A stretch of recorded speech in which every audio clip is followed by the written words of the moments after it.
Hello friends, welcome once again. इस session में हम बोर्ड एग्ज़ाम कहें, यूनिवर्सिटी एग्ज़ाम्स कहें या कॉम्पिटिटिव एग्ज़ाम कहें, इनमें एक कॉमन और इम्पोर्टेंट जो टॉपिक है वो है tense.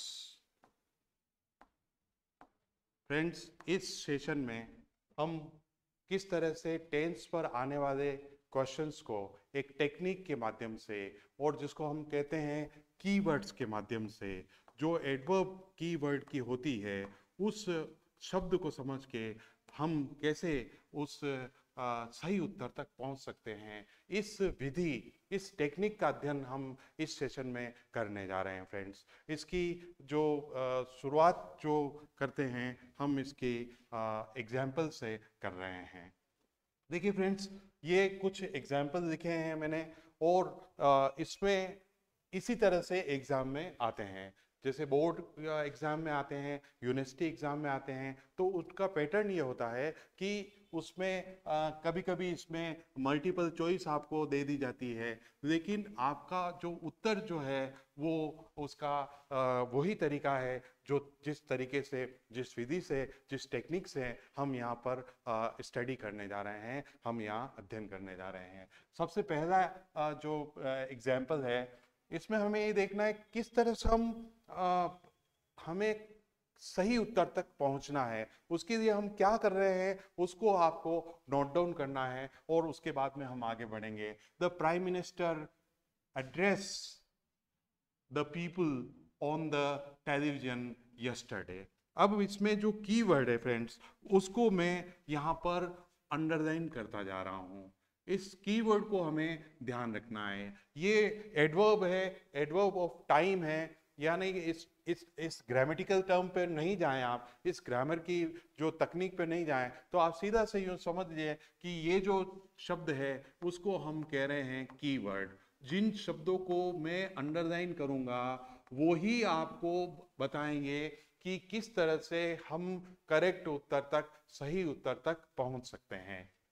The prime minister address the people on the television yesterday. तो यहां पर क्या हो गया, यस्टरडे हमारा एक कीवर्ड हो गया।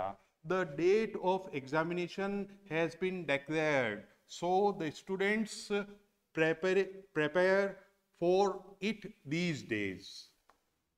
ये हमारा सेकेंड सेंटेंस में जो क्वेश्चन है उसमें हमारा कीवर्ड है। आप तीसरे पर आ जाइए। The farmer divide his property among his sons before he died. यहाँ पर बिफोर ही डाइड पूरा ही कीवर्ड है। यहाँ पर एक जो क्लोज है, सेंटेंस का भाग है, वो भी कीवर्ड में आ रहा है। वो क्यों आ रहा है उसका मैं उदाहरण आपको आगे दूंगा। The principal distribute the annual prizes tomorrow. यहां पर कीवर्ड क्या है, टुमारो। यानी कि हमें यह देखना है कि क्योंकि प्रेजेंट फॉर्म होती है टेंस की, पास्ट फॉर्म होती है और फ्यूचर फॉर्म होती है, तो इन तीनों ही फ्यूचर फॉर्म को, पास्ट फॉर्म को, प्रेजेंट फॉर्म को आइडेंटिफाई करने के लिए आपको निश्चित रूप से उस दिए हुए सेंटेंस में कोई न कोई एक ऐसा शब्द दिया जाएगा जो कि आपको उसके उत्तर तक पहुंचाएगा। हमें उसी एडवर्ब को, उसी कीवर्ड को, उसी टाइम को बताने वाले शब्द को हमें इंगित करना है, हमें उसको पकड़ना है। यहां से शुरुआत से करते हैं। ये यस्टरडे है, इसका मतलब ये पास्ट टेंस है, और जब पास्ट टेंस का सिंपल पास्ट की बात आती है तो हम यहाँ पर ये जो दी गई वर्ब की फर्स्ट फॉर्म है इसको सेकंड फॉर्म कर देते हैं। यानी कि ये एड्रेस, एड्रेस का एड्रेस्ड हो जाएगा। यानी कि इसके साथ में केवल हमने क्या लगा दी, ईडी लगा दी। फ्रेंड्स, अगर आपने ये तकनीक समझ ली, हमने इसमें जोड़ा क्या है, हमने केवल ईडी जोड़ा है और हमारा ये प्रश्न सही हो गया है।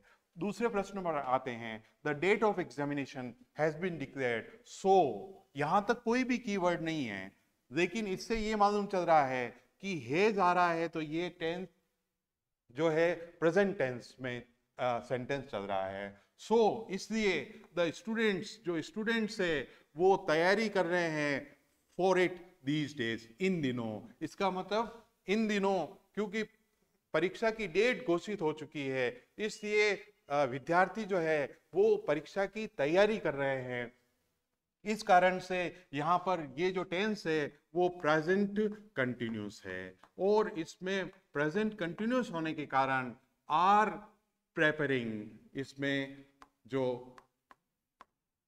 वर्ब की फॉर्म आ जाएगी।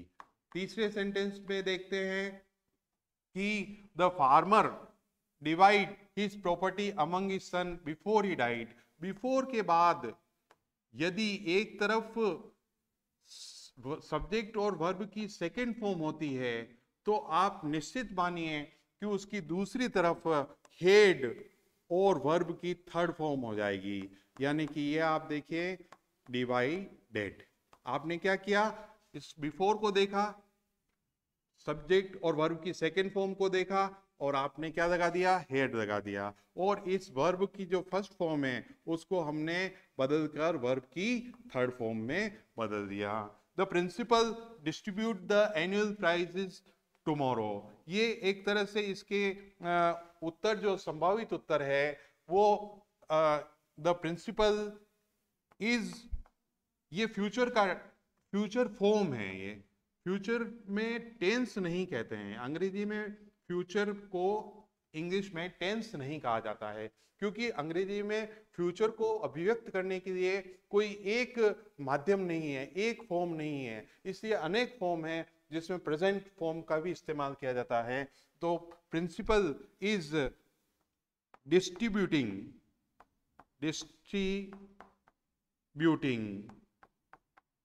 द एनुअल प्राइजेस टुमारो, और सरल भाषा में अगर मैं कहूं, the principal will distribute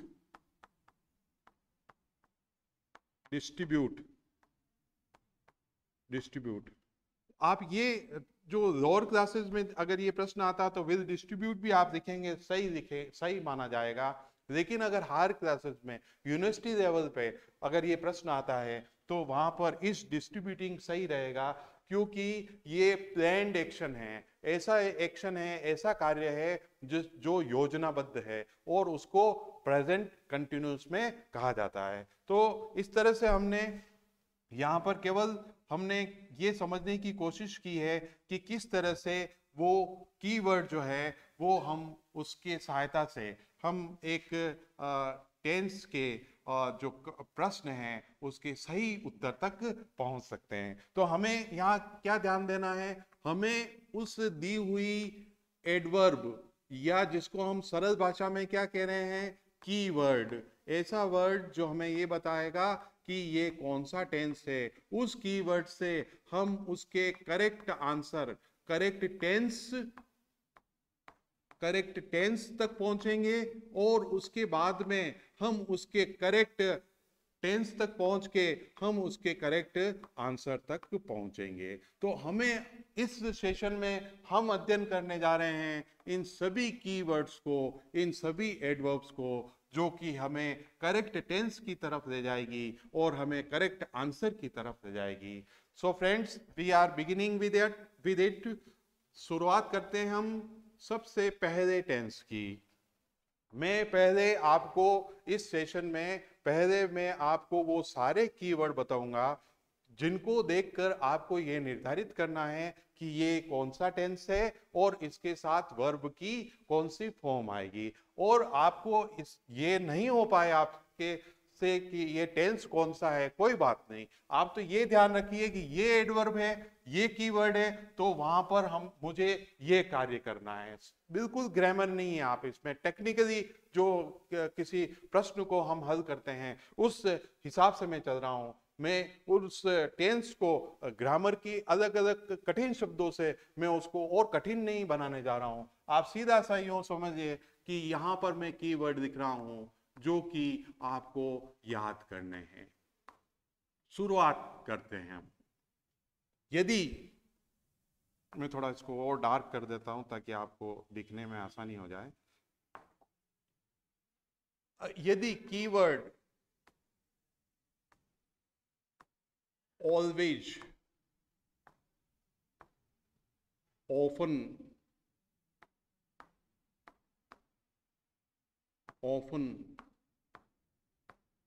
usually, 3 शब्द सबसे ज्यादा पूछे जाते हैं friends, always, often and usually.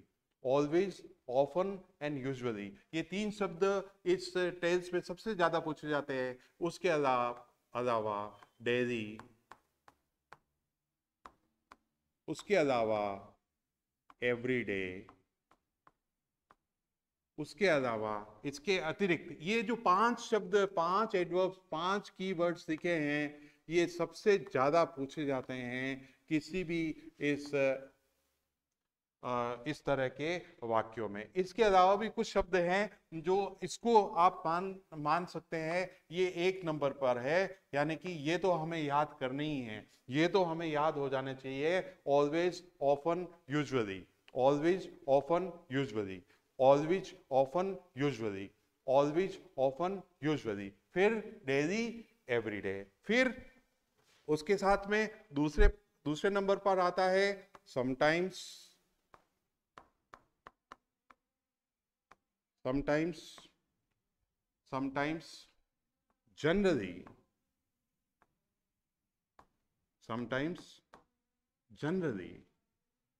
frequently,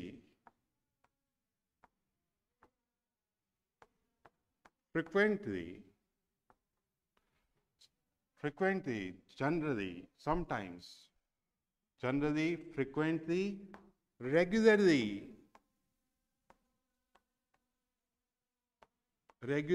ये एल है, रेगुलरली। उसके अलावा नेवर,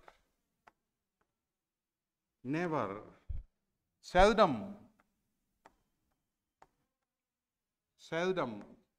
रेयरली, हार्डली, बेयरली,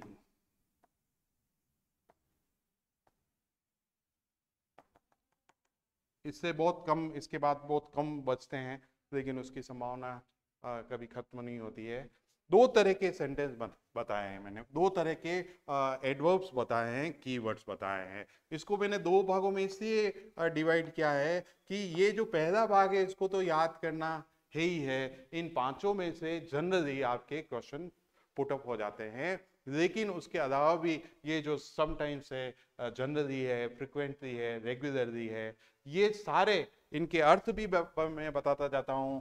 ऑलवेज यानी हमेशा, ऑलवेज यानी हमेशा, ऑफन यानी अक्सर, यूजुअली यानी सामान्यतया, डेली यानी रोज, एवरीडे यानी रोजाना, समटाइम्स यानी कभी कभी, जनरली यानी सामान्य रूप से, फ्रिक्वेंटली यानी कि जो फ्रीक्वेंसी बताता है, बार बार वो कोई कार्य होता है, रेगुलरली नियमित रूप से, नेवर कभी नहीं, सेल्डम कभी कभी, सेल्डम, बेयरली, हार्डली और हार्डली, रेयरली, सेल्डम, ये चारों शब्द देखने में पॉजिटिव लगते हैं, लेकिन ये नेगेटिव है, इनका मीनिंग होता है नेगेटिव, मतलब नहीं के बराबर। सेल्डम यानी कभी कभार, नहीं के बराबर, या रेयरली कभी कभार, हार्डली मुश्किल से, कभी कभार, और बेयरली ये भी कभी कभार। फ्रेंड्स, नियम नंबर 1, ये शब्द हमें याद कर लेने हैं। यदि ये शब्द आपके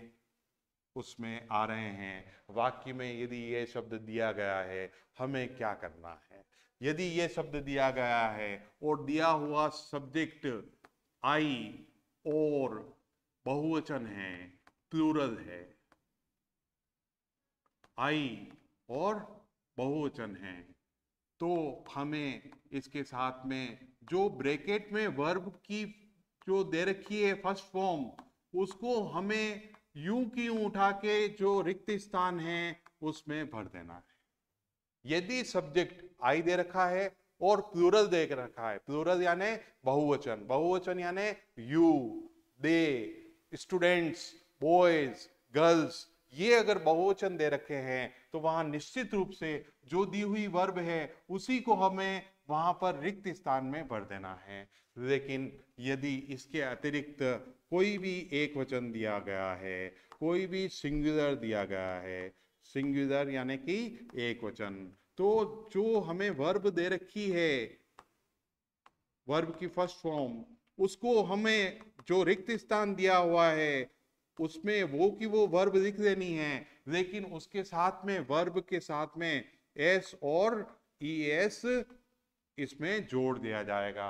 जैसे कि उदाहरण, माई ग्रैंडफादर ब्रैकेट में लिख रखा है read newspaper daily everyday, daily हो या एवरीडे हो, तो माई ग्रैंडफादर सिंगुलर है, एक है, इसलिए वहां पर रीड का जो ब्रैकेट में क्या दे रखा है, हमें वर्ब क्या दे रखी है, रीड दे रखी है, तो रीड को तो लिखेंगे हम, रीड को यूं का यूं लिख दिया और उसके बाद हम क्या कर देंगे, इसमें एस लगा देंगे।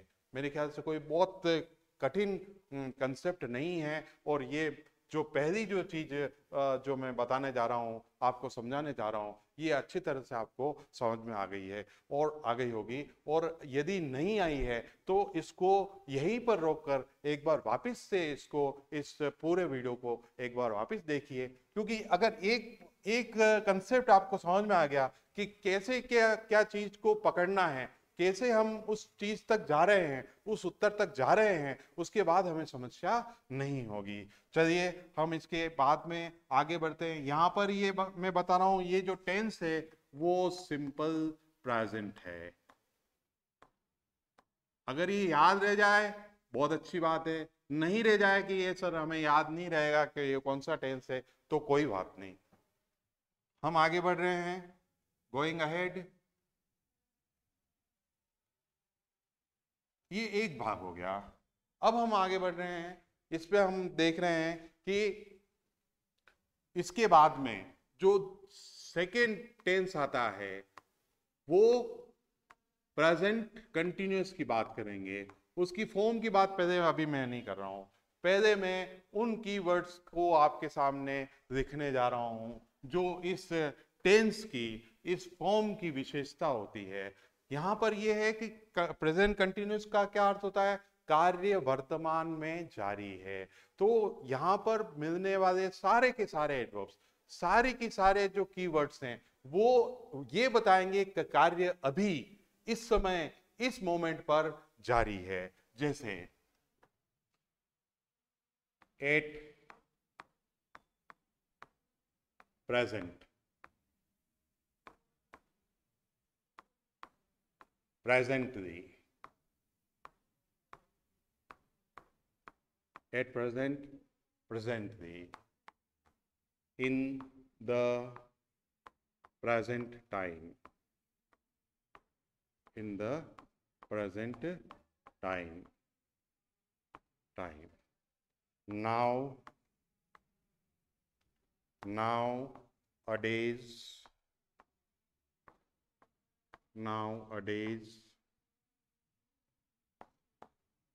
these days, at this time, at this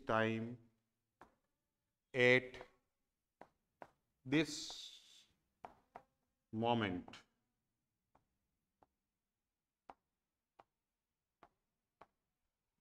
इसके अतिरिक्त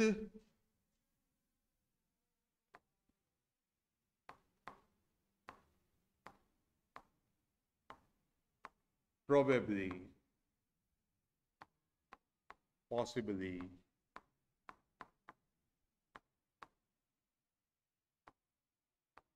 surely, इसके अलावा दो शब्द और हैं, और ये अंतिम जो लिख रहा हूं इसको अंतिम मत समझिए, ये बड़ा इंपॉर्टेंट शब्द है। यदि कोई सेंटेंस लुक से शुरू हो रहा है और साइन ऑफ एक्सक्लेमेशन है,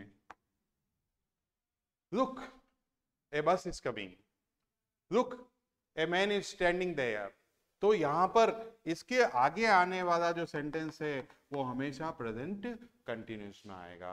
अब यदि ये कीवर्ड हमें दे रखे हैं तो फ्रेंड्स हमें क्या करना है, यदि ये कीवर्ड्स दे रखे हैं तो अगर सब्जेक्ट आपको आई दे रखा है तो वहां पर एम कर देंगे, और यदि एक वचन कोई भी सिंगुलर अगर सब्जेक्ट दे रखा है तो हम उसको इस कर देंगे, कोई भी बहुवचन अगर दे रखा है तो हम उसको आर कर देंगे, और उसके बाद में तीनों के बाद में वर्ब की फर्स्ट फॉर्म और आईएनजी, वर्ब की फर्स्ट फॉर्म यानी आईएनजी, वर्ब की फर्स्ट फॉर्म और आईएनजी का यूज कर देंगे। यानी कि यहाँ पर क्या आएगा आपको, इज एम आर और सबके साथ में जो भी वर्ब दे रखी है ब्रैकेट में उसके साथ में उसमें आईएनजी जोड़ देना है। इस तरह से हमारा ये जो सेकंड प्रेजेंट, इसको टेंस हम कौन सा कह रहे हैं, present continuous. Present continuous friends ये आपका टेंस है। हम इससे आगे बढ़ रहे हैं, ये हमारा सेकंड टेंस हो गया है, और अब हम इससे आगे बढ़ते जा रहे हैं और हम इसके थर्ड जो टेंस है उस पर आ जाते हैं, और उसमें क्या कीवर्ड्स हो गए और हमें क्या करना है इसके ऊपर हम बात कर देते हैं। जैसे इसमें कीवर्ड्स, 3 कीवर्ड्स इसमें बहुत प्रोमिनेंट है, बहुत प्रमुख है। Just, already, just, already and yet, just, already and yet, just, already and yet, और दो इसी के साथ में lately और recently, lately and recently, lately and recently। फिर उसके बाद में so far, till now और till this moment। अधिकतर किसी भी लेवल पर, चाहे वो यूनिवर्सिटी एग्जाम हो, बोर्ड एग्जाम हो, या आपका कोई भी कॉम्पिटिटिव एग्जाम हो, कोई सा भी कॉम्पिटिटिव एग्जाम हो, उस पे ये टेंस ज़्यादातर अक्सर पूछा जाता है, क्योंकि इनके जो कीवर्ड्स हैं वो बहुत क्लियर कट है। इसमें बात ये पूछी जाती है कि कार्य जो है वो पहले से शुरू होता आ रहा है और अब जाके, और ये यहाँ पर टाइम ऑफ स्पीकिंग कहते हैं, इसको हम टीएस कहते हैं, टाइम ऑफ स्पीकिंग। यानी कि आपने जो कार्य किया है वो अभी तक की बात करके अभी तक उसमें कितना कार्य हुआ है। जैसे कि मैं 3 पेज पहले ही पढ़ चुका हूँ, I have already red 3 pages. मैं 2 पार्ट याद कर चुका हूं। I have already learned 2 lessons. उसके अलावा जैसे वो अभी तक नहीं आया है, ही हैजंट कम यट, ये इसका जो प्रयोग होता है वो नेगेटिव सेंटेंस में और क्वेश्चंस में ही होता है। यट का प्रयोग सामान्य रूप से पॉजिटिव सेंटेंस है ना, सकारात्मक वाक्यों में, जैसे जिसको हम स्टेटमेंट्स भी कहते हैं, उनमें नहीं किया जाता है। तो इस तरह से हम ये देख रहे हैं कि ये कीवर्ड्स होगा तो हम क्या करेंगे, हमें क्या करना है। अगर ये कीवर्ड दे रखा है, यदि सब्जेक्ट आपका आई और प्लूरल है, प्लूरल यानी बहुवचन, मैं पीएलई कर रहा हूं इसको, आप समझ जाइए, प्लूरल यानी बहुवचन है। तो यदि सब्जेक्ट आपका आई और प्लूरल है तो आप उसमें उस सेंटेंस में वर्ब से पहले हैव और वर्ब की थर्ड फॉर्म लगा देंगे। लेकिन आपका सब्जेक्ट सिंगुलर है, एक वचन है, ही है, शी है, रोहित है, रमन है, या कोई भी एक वचन है, बॉय है, ए गर्ल है, ए स्टूडेंट है, ए स्कॉलर है, या कोई भी एक वचन है, तो वहां पर ये तो हम लिखेंगे ही, और उसके आगे ये तो दिया हुआ होगा आपको, आपको लिखने की भी आवश्यकता नहीं है, और वहां पर हैज और वर्ब की थर्ड फॉर्म कर देंगे। फ्रेंड्स, इस तरह से हम इनके उस पर आ जाते हैं कि इन शब्दों को याद करना है, इन एडवर्ब्स को याद करना है, और आपको ये लिखना है इस तरह से। और ये टेंस कौन सा हो गया, प्रेजेंट परफेक्ट।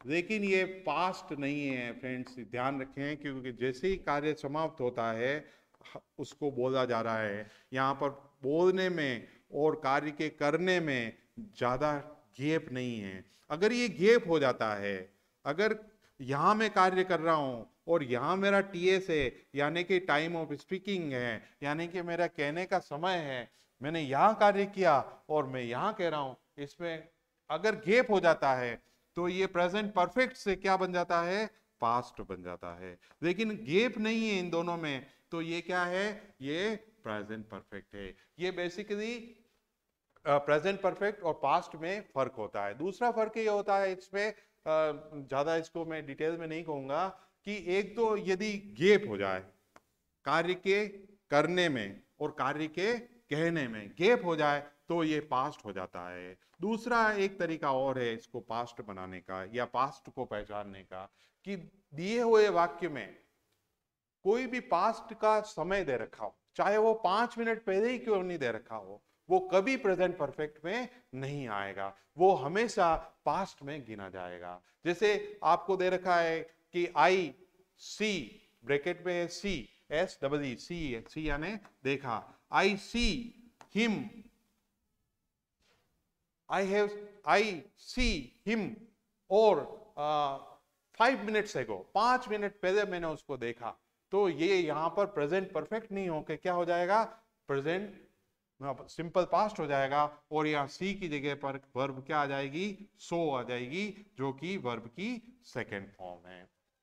हम आगे बढ़ रहे हैं।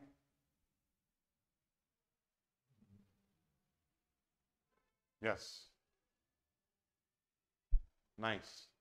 फिर हम आगे बढ़ रहे हैं। अगला कीवर्ड बहुत सरल है। आप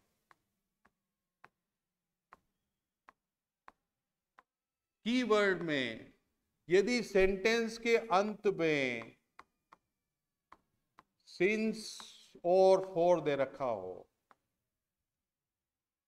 और वहां पर कोई पास्ट की वर्ब नहीं दे रखी हो, कोई फ्यूचर का एडवर्ब नहीं दे रखा हो, तो वहां पर निश्चित रूप से अगर सब्जेक्ट आई या बहुवचन है तो हम यहां पर जो उत्तर क्या लिखेंगे, हैव बीन, और वर्ब की जो फर्स्ट फॉर्म दे रखी है आपको ब्रैकेट में, उसके आगे आईएनजी लगा देना है। हैव बीन, गो है तो गोइंग हो जाएगा, प्ले है तो प्लेइंग हो जाएगा, स्टार्ट है तो स्टार्टिंग हो जाएगा। इस तरह से इसको हम कर देंगे।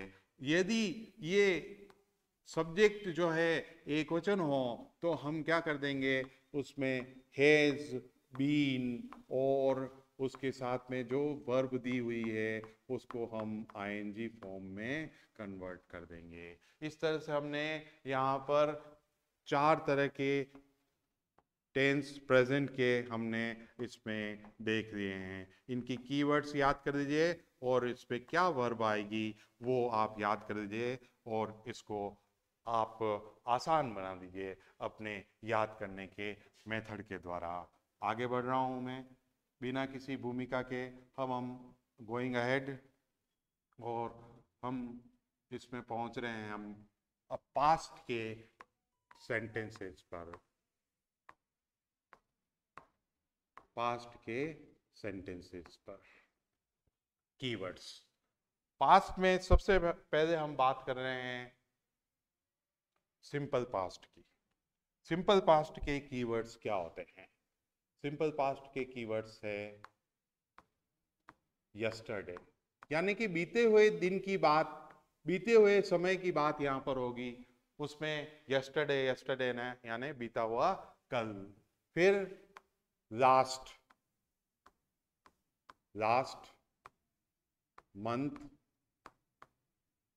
Month MONTH month. ये अगर स्पष्ट नहीं दिख रहा हो तो मैं इसको वापिस लिख देता हूं, मंथ। फिर यदि year, last year, last week, last week. तो लास्ट के साथ में कौन कौन सा मंथ, ईयर या वीक हो। फिर उसके अलावा भी लास्ट कोई समर, लास्ट समर पिछली गर्मियों में, पिछली दिवाली पर, लास्ट पिछले क्रिसमस पर,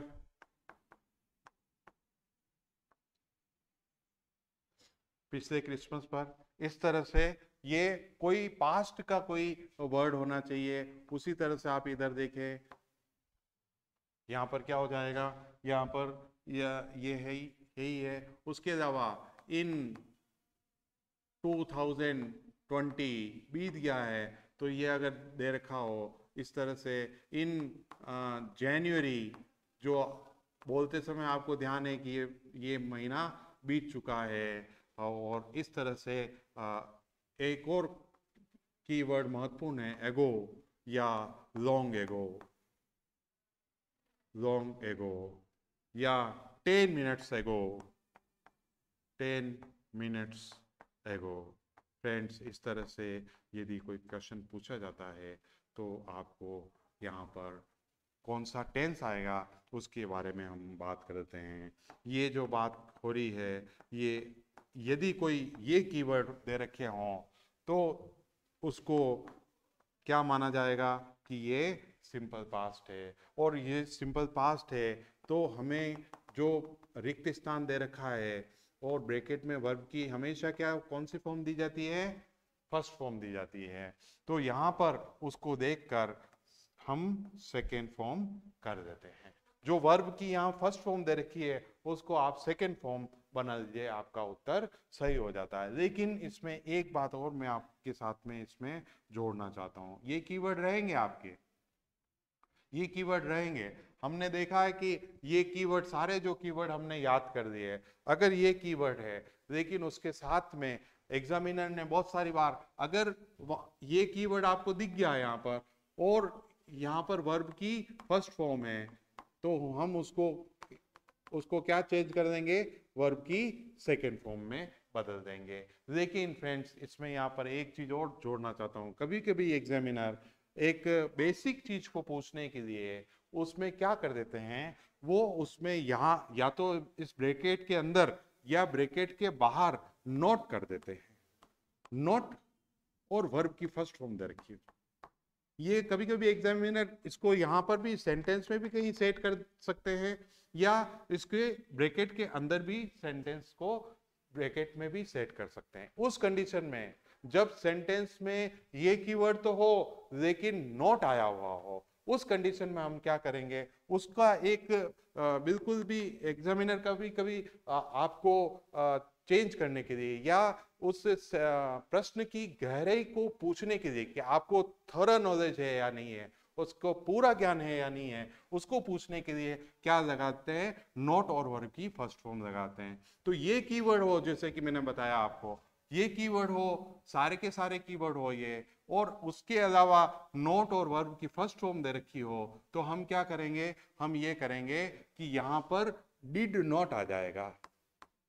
डिड नॉट, डिड नॉट आते ही ये वर्ब की सेकेंड फॉर्म हमेशा किस में बदल जाएगी, फर्स्ट फॉर्म में बदल जाएगी।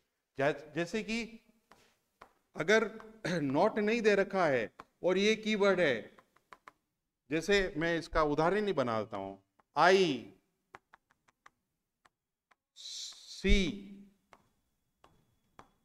हिम और यस्टरडे। बहुत ज्यादातर ऐसा क्वेश्चन पूछा जाता है, इसलिए मैंने इसका एग्जाम्पल ही यहां बना दिया आपको, और वो एग्जाम्पल ही आपके सामने है। आई सी हिम यस्टरडे, तो यहां पर सी है तो हमने क्या कर दिया, सो कर दिया। लेकिन उसने आई, ये का ही सेंटेंस है, not see, not see him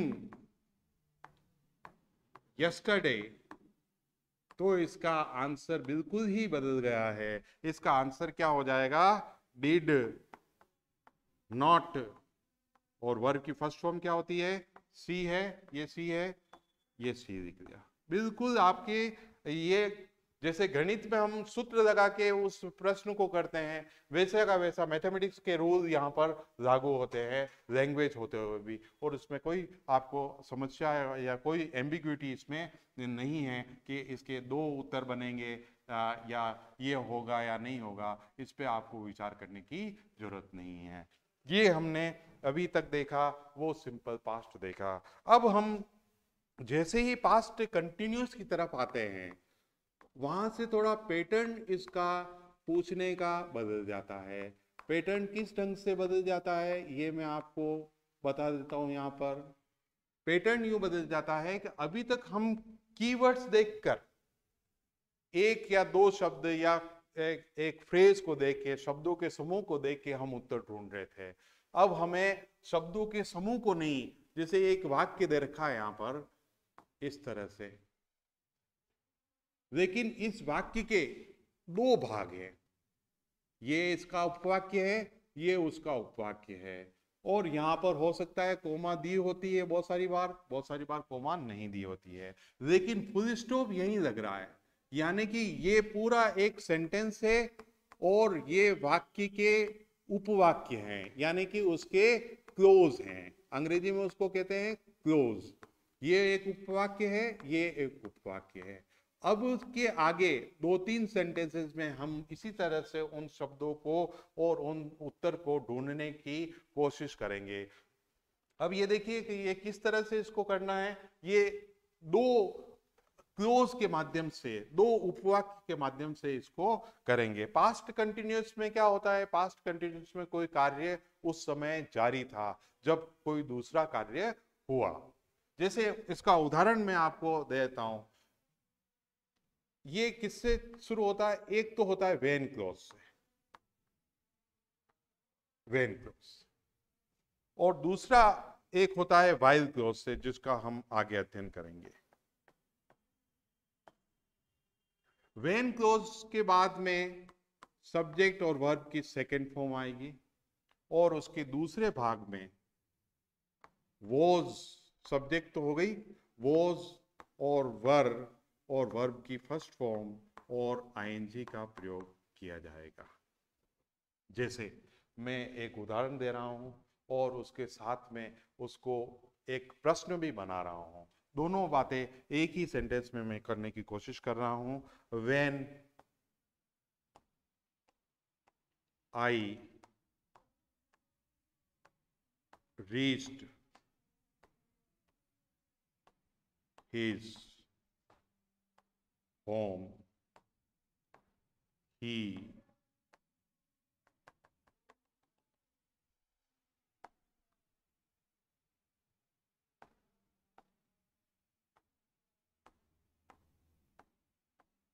read and newspaper।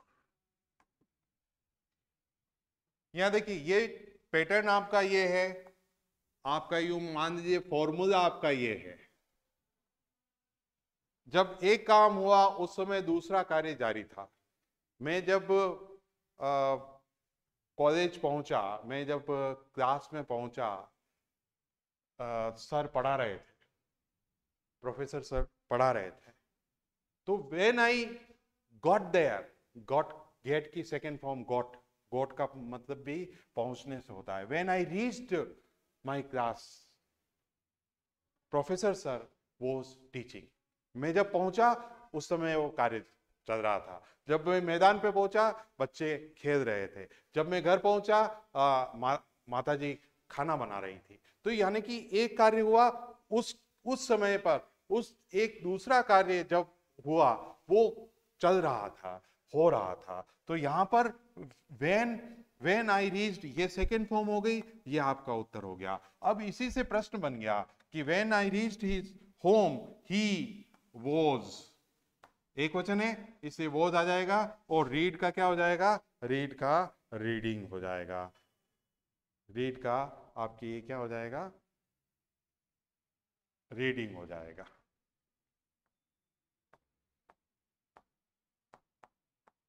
पहला तरीका, ये पहला तरीका व्हेन के साथ में, व्हेन के साथ में हमेशा वर्ब की फर्स्ट फॉर्म आएगी, ये ध्यान रखें आप, व्हेन के साथ हमेशा वर्ब की फर्स्ट फॉर्म आएगी। तो आपको ये ध्यान रखना है कि व्हेन जहां आ रहा है इसका मतलब वर्ब की फर्स्ट फॉर्म का ही आपको यूज करना है। First thing. सेकेंड चीज में अपन क्या देखेंगे कि ये हो गया, और उसकी दूसरी तरफ जो है वॉज वर आईएनजी दे रखी है। अगर वॉज वर आईएनजी अपने हमें दे रखी है पहले से ही, तो हम व्हेन के साथ में हम सेकेंड फॉर्म का प्रयोग कर देंगे। इस तरह से हम इसको करेंगे।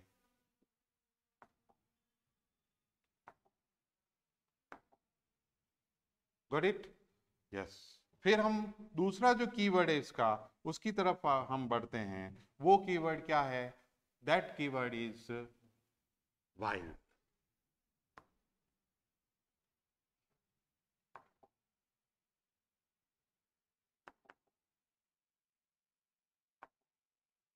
दूसरा कीवर्ड क्या है आपका? वाइल।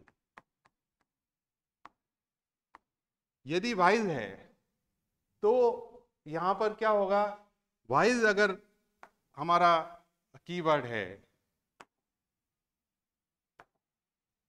वाइल यदि हमारा कीवर्ड है, तो दो तरह से वाइल को पूछा जाता है। वाइल जनरली आपको बीच में मिलेगा, लेकिन कभी कभी ये शुरू में भी मिल सकता है। लेकिन आपको जो अधिकतर प्रश्न में किए जाते हैं वो वाइल आपको बीच में मिलेगा। इसमें दो तरह के सेंटेंस आते हैं, दोनों तरह के सेंटेंस में आपको बता देता हूं। वाइल एक तो दोनों तरफ वॉज और वर और वर्ब की फर्स्ट फॉर्म और आईएनजी आएगी। इधर भी यही होगा, वॉज, वर और वर्ब की first form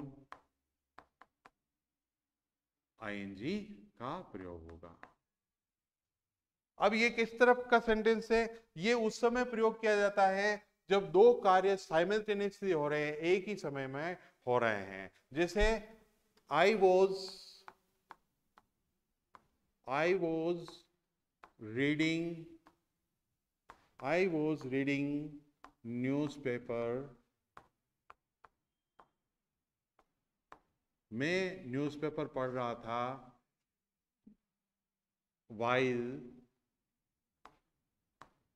while he was talking on phone।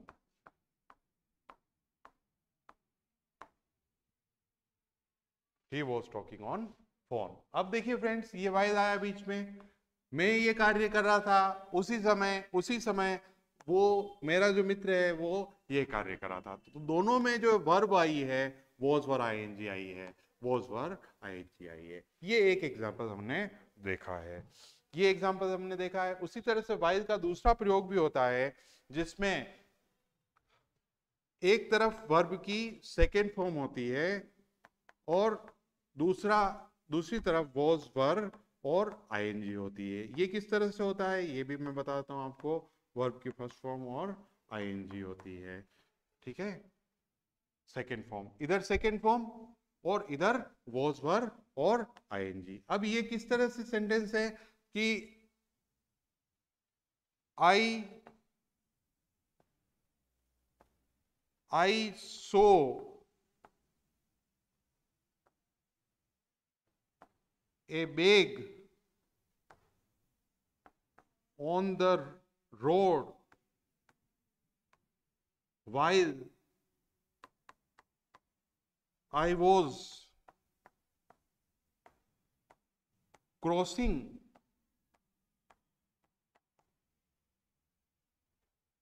अगर रोड ये यहां पे भी आ सकता था, while I was crossing it, या I saw a bag while I was crossing the road। मैंने एक बेग देखा रोड पर जब मैं रोड क्रॉस कर रहा था। तो यहां पर मैंने ये देखा, ये एक मोमेंट्री बात है, एक क्षणिक बात है।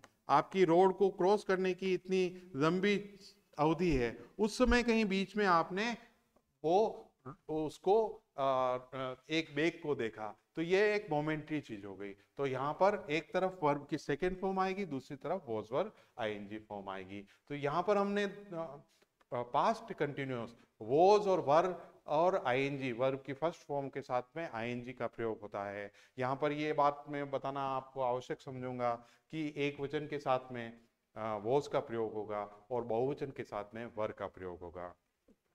यहाँ से हम आगे बढ़ते हैं और एक सबसे ज्यादा पूछे जाने वाले प्रश्न की तरफ मैं आ रहा हूं, वो है पास्ट परफेक्ट। पास्ट परफेक्ट होता है क्या, थोड़ा सा मैं आपको बता दूं, और उसके बाद में अगर वो नहीं समझ में आए तो भी हम अब उसके बाद में, लेकिन पास्ट परफेक्ट होता है क्या है थोड़ा सा मैं इसके बारे में समझा दूं, क्योंकि इसके बारे में बहुत सारी भ्रांतियां स्टूडेंट्स के साथ में होती है। मैं बहुत ज़्यादा नहीं लिख के इसको मौखिक बता रहा हूँ कि दो कार्य पास्ट में हुए फ्रेंड्स, दो कार्य, two actions happened, two actions took place in past, दो कार्य पास्ट में हुए, दोनों कार्य पास्ट में हुए, इसमें कोई संशय नहीं है। लेकिन उनमें से एक जो ये पहला सेंटेंस, जो पहला कार्य है, ये पहला पूर्ण हो गया, पहले खत्म हो गया, समझिए पूरा हो गया, कंप्लीट एक्शन है। ये क्या एक्शन है?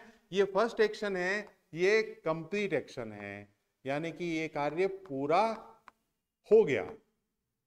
और उसके बाद में क्या हुआ?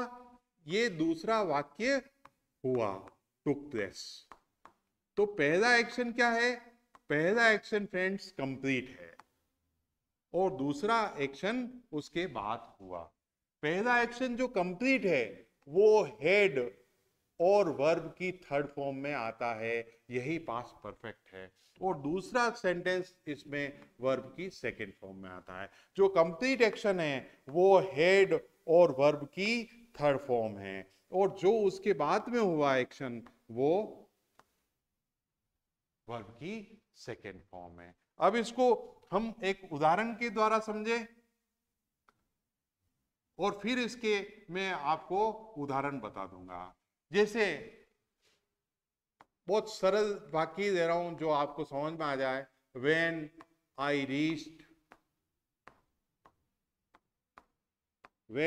reached द स्टेशन, जब मैं स्टेशन पर पहुंचा तो ट्रेन जा चुकी थी।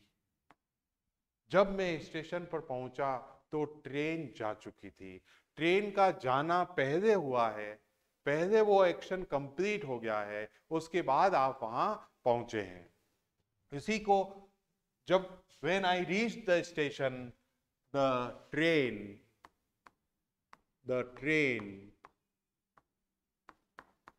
had left.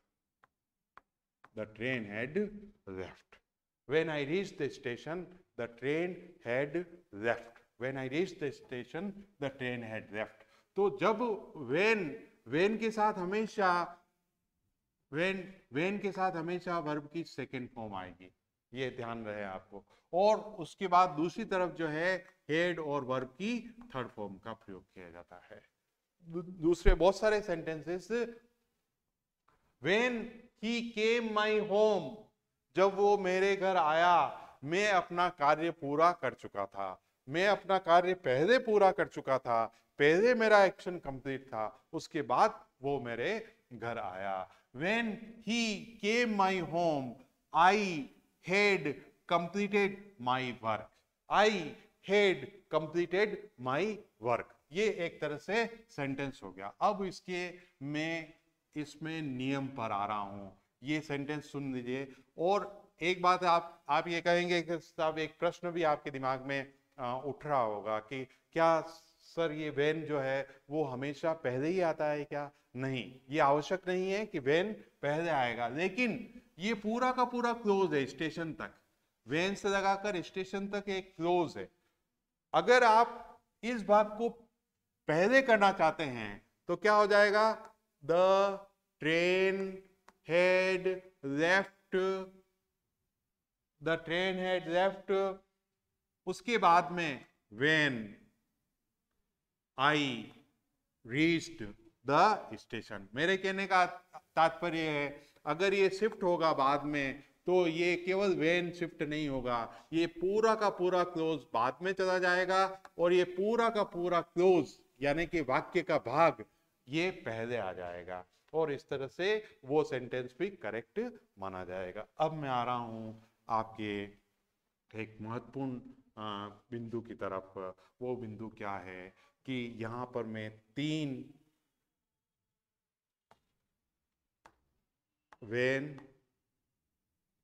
वर्ब की सेकेंड फॉर्म, उसके दूसरे भाग में हेड और वर्ब की थर्ड फॉर्म।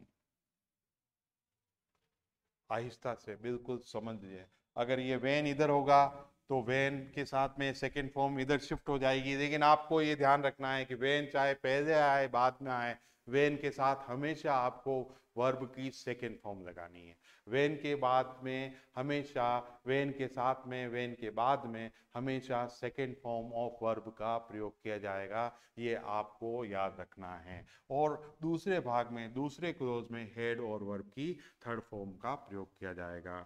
अब हम दे रहे हैं आफ्टर। आफ्टर में, आफ्टर से पहले वर्ब की सेकेंड फॉर्म होगी और उसके बाद में हेड और वर्ब की थर्ड फॉर्म होगी। जैसे यहां पर सेकेंड फॉर्म कौन सी है? आई रीच द स्टेशन, ये वाला भाग जो है वो कहां जाएगा? I reach the station after the train had left. I reach the station after the train had left. मैं जब पहुंचा तो ट्रेन उसके बाद में, आफ्टर उसके बाद में पहुंचा जब ट्रेन जा चुकी थी, यानी कि मेरा पहुंचना बाद में हुआ और ट्रेन का जाना पहले हुआ। और यदि यहां पर बिफोर आए तो ये उल्टा हो जाएगा। बिफोर के बाद में वर्ब की सेकेंड फॉर्म और इधर हेड और वर्ब की थर्ड फॉर्म। अगर ये आपको, ये बिल्कुल स्पष्ट तीनों रूल हैं समझने के हिसाब से, कोई इसमें कोई दुविधा नहीं है, कोई प्रॉब्लम नहीं है। लेकिन फिर भी अगर आपको लग रहा है कि सर ये आपने क्या गणित बता दी, तो एक सीधा सा तरीका मैं इसके बाद में बताता हूं। एक बार इसको वापस समझ लीजिए। इन तीनों सेंटेंसेस में वेन के साथ में सेकेंड फॉर्म आएगी, उसके बाद में हेड और थर्ड फॉर्म आएगी। वेन अगर आफ्टर है तो आफ्टर से पहले सेकेंड फॉर्म आएगी और उसके बाद में हेड और थर्ड फॉर्म आएगी। और अगर बिफोर है तो बिफोर से पहले, ये दोनों एक प्रकृति के हैं, ये इनकी दोनों नेचर जो है सेम है, लेकिन इसकी नेचर इससे रिवर्स है। इसमें इससे पहले जो है हेड और थर्ड फॉर्म आ जाएगी और उसके बाद में सेकेंड फॉर्म आ जाएगी। लेकिन इसको भी और मैं सरल करके बता दूं, एग्जाम पॉइंट ऑफ व्यू से मैं इसको और इजी करके बता दूं। इजी ये है कि वेन हो, आफ्टर हो या बिफोर हो, नियम ये है कि इसके एक तरफ कहीं सेकेंड फॉर्म आएगी और एक तरफ हेड और वर्ब की थर्ड फॉर्म आएगी। वापस बोलूं मैं, ये वेन, आफ्टर या बिफोर के क्लोज है, उपवाक्य है, इनमें किसी एक तरफ, वो जो मैंने बताया वो डिटेल है, आप इसको सरल करके समझ लीजिए कि वेन, आफ्टर, बिफोर, ये तीन अगर क्लोज हैं, वेन क्लोज हो, आफ्टर क्लोज हो और बिफोर क्लोज हो, तो फ्रेंड्स आपको ये ध्यान रखना है कि इसके किसी एक तरफ, मैं यहां यूं नहीं कह रहा हूं कि यहां पर ये लगेगा यहां पर ये लगेगा, किसी एक तरफ वर्ब की सेकेंड फॉर्म आएगी और किसी एक तरफ हेड और वर्ब की थर्ड फॉर्म आएगी।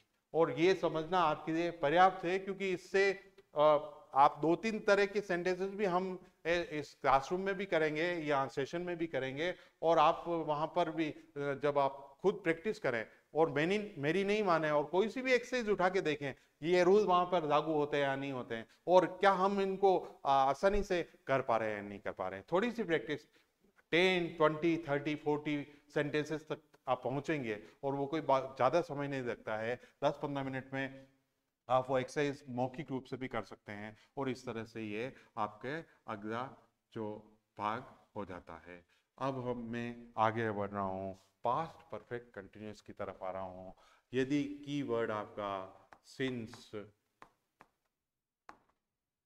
कीवर्ड आपका सिंस और फॉर हो और कोई पास्ट को बताने वाला शब्द वहां पर दे रखा हो, सेकेंड फॉर्म हो, यस्टरडे या इस तरह के लास्ट, लास्ट या एगो या ऐसे कोई भी शब्द हो वहां पर दे रखे हों, सेकेंड फॉर्म हो, हेड और वर्ब की थर्ड फॉर्म दे रखी हो, इस तरह से इस सिंस और फॉर के साथ में ये शब्द अगर दे रखे हों तो वहां पर आप आंसर क्या लिख देंगे, हेड, बीन, और इसके आगे वर्ब की फर्स्ट फॉर्म और आईएनजी। फ्रेंड्स, इससे ज़्यादा इसमें कोई समझाने की, कोई बताने की आवश्यकता नहीं है। मैं सीधा ही अब फ्यूचर फॉर्म्स की तरफ बढ़ रहा हूँ। इंग्लिश में फ्यूचर कोई टेंस नहीं होता है, इसलिए यहाँ पर मैं टेंस शब्द का प्रयोग नहीं कर कर मैं केवल क्या कह रहा हूँ आपसे, मेरा निवेदन ये है कि ये फ्यूचर फॉर्म्स हैं।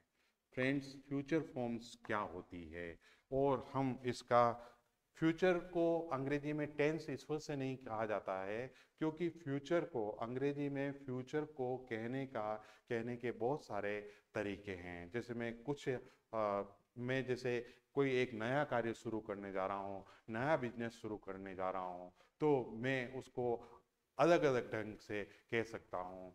I am starting a new business soon, I am starting a new business next week. I am going to start a new business. I start a new business. I will start a new business. इस तरह से ये 4-5 sentence तो मैंने आपको इसी समय मौखिक रूप से ही बता दिए। तो इस तरह से फ्यूचर को अलग अलग ढंग से अभिव्यक्त किया जाता है, अलग अलग ढंग से उसको एक्सप्रेस किया जाता है, इसलिए इसको फ्यूचर फॉर्म्स ही कहते हैं, फ्यूचर टेंस नहीं कहते हैं। अब इसमें सबसे पहले मैं आ रहा हूँ सिंपल फ्यूचर पर। सिंपल फ्यूचर की सबसे पहले मैं आपको किस तरह से पूछा जाता है, सिंपल फ्यूचर आपको 3 तरीके से पूछा जाता है। पहला, इसको पूछने का जो तरीका है वो 3 तरह से एग्जामिनर अलग अलग तरह से पूछते हैं। सबसे पहले पूछने का तरीका क्या है, जो हमारा बेसिक जो तरीका है, tomorrow, next, next week, next month, next year, in coming days, in coming days, in coming week, in coming years, in coming years, in coming weeks, in coming days, in coming months, आने वाले दिनों में, आने वाले महीनों में, आने वाले सालों में, इस तरह से आगे आने वाले महीने में, या कोई फ्यूचर का कोई वर्ष दे रखा हो 2025, या फ्यूचर का कोई मंथ दे रखा हो जैसे दिसंबर 2023, इस तरह से दे रखा हो, तो वहाँ पर इसको देखकर आई और वी है तो आपको शेल और वर्ब की फर्स्ट फॉर्म कहेंगे, बताएंगे। और यदि इनके अलावा कोई भी सब्जेक्ट हो तो हम विल और वर्ब की फर्स्ट फॉर्म बताएंगे। ये गलती से मैंने थर्ड फॉर्म लिख दिया है, इसको मैं मिटा देता हूँ।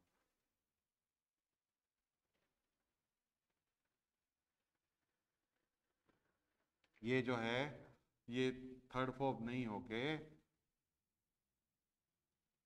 ये बहुत ज़्यादा मैग्नीफाई हो गया है, तो ये एक्सेप्ट नहीं करा है इसको गुस्सा आ गया है इसको मैग्निफिकेशन के बाद में।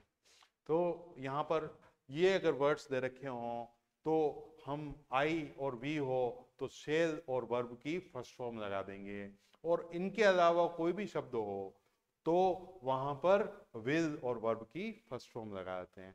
आधुनिक अंग्रेजी में, क्योंकि ये रिटन इंग्लिश है इसलिए हम यहाँ शेल और विल को अलग अलग अध्ययन कर रहे हैं। आधुनिक अंग्रेजी में ना तो शेल है ना विल है, यहाँ पर एपोस्ट्रोफी करके आई, वी, शी और ही, और इनको बोलने का ढंग भी बदल जाता है। आइल, विल, शिल, हिल, ना तो ये विल है ना शेल है, केवल एक ल का उच्चारण है। आइल, हिल, शिल, डेल, इटल, इस तरह से जो है ये फ्यूचर को कहा जाता है। ये फ्यूचर को, सिंपल फ्यूचर को एक्सप्रेस करने का पहला तरीका है, इसी तरह से एग्जाम में पूछा जाता है। दूसरा तरीका सेकेंड वे। सेकेंड वे क्या है आपका? सेकेंड वे आपका ये है कि इसमें जो दूसरा तरीका ये है कि जैसे मैं पहले आई थिंक, पहले मैं उदाहरण लिख रहा हूं, I think he come, I think come, I think, I think come. तो यहां पर आई थिंक ही विल और कम हो जाएगा। आई थिंक ही विल और कम हो जाएगा। यानी कि ये एक तरीका है जिसमें ये फर्स्ट फॉर्म है और इसके आगे आने वाली वर्ब हमेशा सिंपल फ्यूचर में आएगी। मैं सोचता हूं वह आएगा, मैं सोचता हूं वह नहीं आएगा, तो नहीं आएगा he won't come, he will not नहीं लिखकर हम क्या लिखते हैं, ये भी आप ध्यान रखें। वॉन्ट का ये बड़े बड़े एग्जाम में, सेकेंड ग्रेड में, फर्स्ट ग्रेड में ये पूछा जाता है। विल नॉट की जो शॉर्ट फॉर्म होती है वो विलंट नहीं होती है, ये वर्ब नहीं होती है, ये रॉन्ग वर्ब है, रॉन्ग इसका कॉन्ट्रैक्शन है, सीमित करना, उसको छोटा करना, शॉर्ट फॉर्म जिसको हम कहते हैं। वो विल नॉट की क्या होती है? वॉन्ट होती है। अगर वॉन्ट कहीं लिखा होता है तो इसका मतलब ये क्या है? ये है विल और नॉट। अब ये ऐसे कौन कौन से शब्द है जिनके साथ में वो देखिए आपको यही वर्ब लिखनी है, वो मैं बता देता हूं। आई थिंक,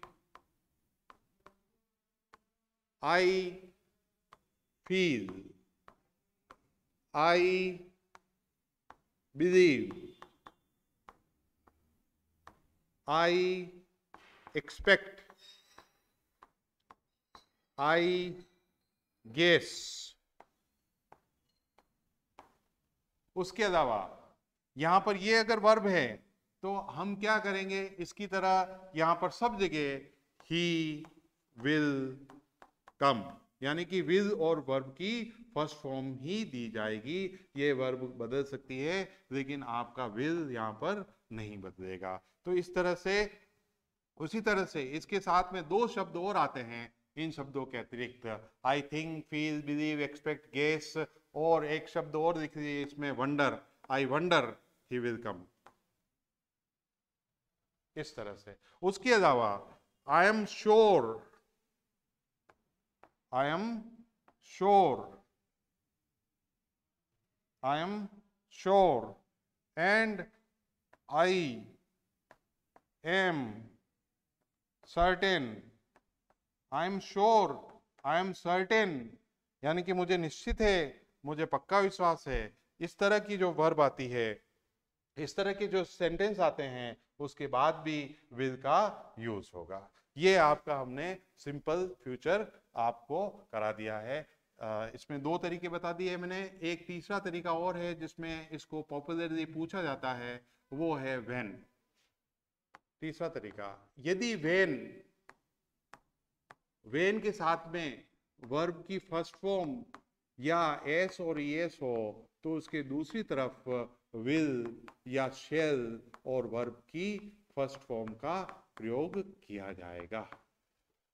जैसे अब यहां पर एक बात है, जब वह आएगा मैं उससे बात करूंगा। सेंटेंस अपना बिल्कुल सिंपल है, लेकिन हिंदी में हम क्या प्रयोग करें, दोनों तरफ आएगा मैं बात करूंगा। जब वह यहां आएगा मैं उससे बात करूंगा, जब मैं वहां जाऊंगा मैं उससे मिलूंगा। तो ये दोनों ही, हिंदी में तो हम दोनों ही तरफ फ्यूचर टेंस का प्रयोग कर रहे हैं। लेकिन अगर हम ये यूं कहें, when he will come I shall talk to him, तो ये ग्रामर में क्या हो जाएगा, गलत सेंटेंस हो जाएगा। तो सही सेंटेंस क्या है? सही सेंटेंस ये है कि when he comes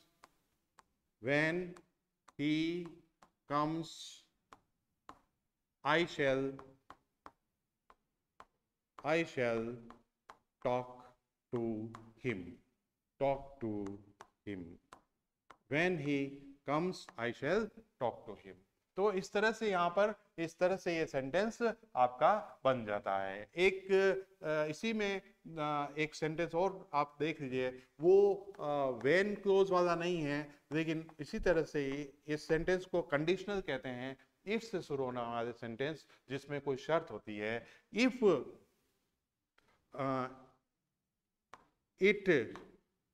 if he comes I shall talk to him। यदि वह आएगा, talk to him। यदि तुम मेहनत करोगे, if you work hard, यदि तुम मेहनत करोगे, you will get good marks।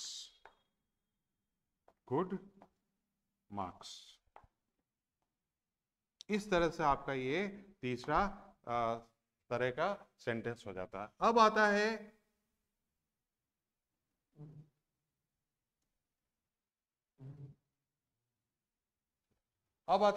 Future continuous. Future continuous की फॉर्म क्या होती है? विल, शैल, बी और वर्ब की फर्स्ट फॉर्म और ING.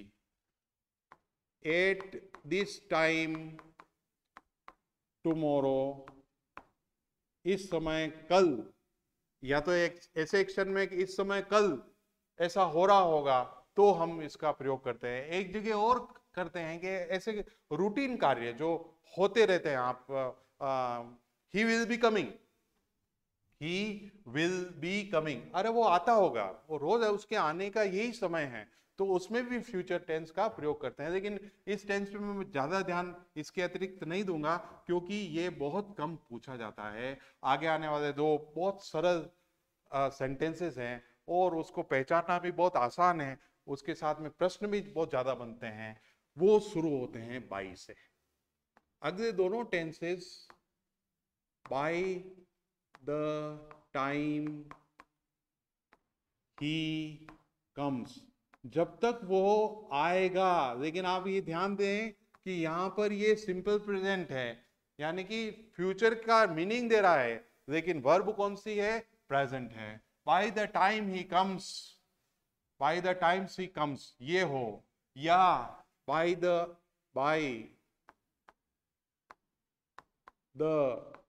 End of, by the end of this month या दिस ईयर ये हो। यानी कि कोई दोनों सेंटेंस शुरू में या अंत में भी आ सकता है, लेकिन इसका स्ट्रक्चर यही होगा। यदि ये हो, बाई के साथ वो सेंटेंसेस शुरू हो और उसके आगे यानी कि सेंटेंस के अंत में सिंस और फॉर नहीं हो। बिल्कुल आप ये देखिएगा, दो तीन चीजें ही आपको ध्यान में रखनी है। बाई से शुरू होने वाला, अगर ये रिक्त स्थान दे तो आप हमेशा ध्यान रखना है कि इसमें सिंपल प्रेजेंट ही आएगा, सिंपल प्रेजेंट टेंस ही आएगा, फर्स्ट फॉर्म और एस और ईएस ही आएगी। लेकिन by the time he comes या by the time we reach, जैसे by the time we reach, अब ये प्लूरल हो गया तो यहां पर एस और ईएस का प्रयोग नहीं आया, और सिंस और फॉर नहीं है तो वहां पर will, shall, have been, sorry, will have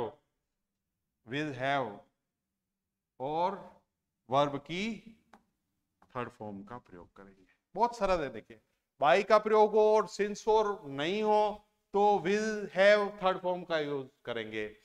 जब तक वह आएगा हम अपना कार्य समाप्त कर चुके होंगे। By the time he comes we shall have completed our work, by the time he comes we shall have completed our work। एक तो ये रूल हो गया। उसी तरह से यहां पर बाई हो, ये पूरा क्लोज हो बाई का, और इधर सिंस और फॉर वाक्य के अंत में हो, यहां तो नहीं है, यहां है।